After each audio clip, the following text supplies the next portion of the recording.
I assume some of you are a little surprised to hear Greg Skordas here today, but I actually asked to be here.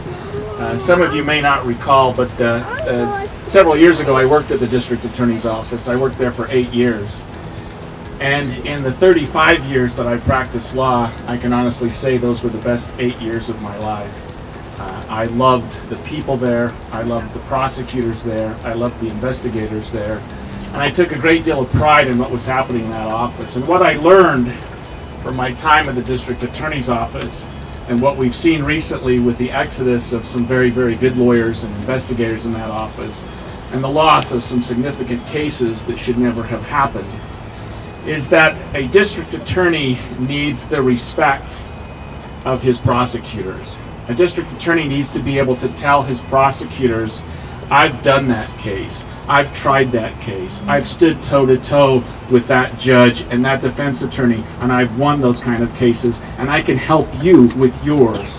A district attorney needs the respect of the legal community, who can look at him and say, will you help us with this case? Will you look at these issues? Will you be able to stand before a judge and make an argument and have a district attorney say, not only can I do that, but I have done that, and I will do that.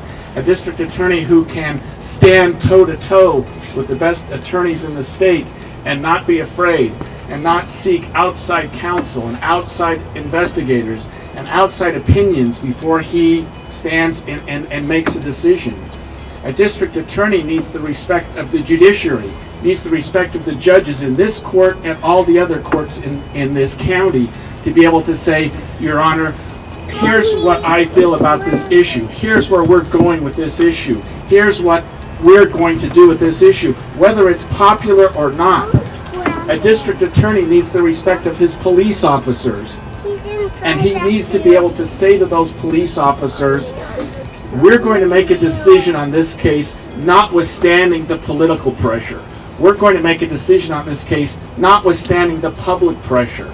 We're going to make a decision on this case, period. We're going to make decisions, and we're going to do those with the respect of the police officers and not have to go and seek outside agencies and outside opinions and hem and haw over cases for months and sometimes years, to the point where we ultimately lose cases because we overthought what we were trying to do. A district attorney needs the respect of victims, needs to be able to tell victims, I will walk with you to court because I have walked with you to court, and I will continue to support you.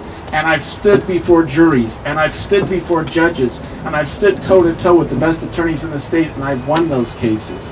A district attorney needs to be able, in my opinion, to say, I have done that before. And there's only one district attorney that can say that. And that's why I'm here today supporting Nathan Evershed for our next district attorney. And I thank you for being here as well. Thank you. Appreciate it.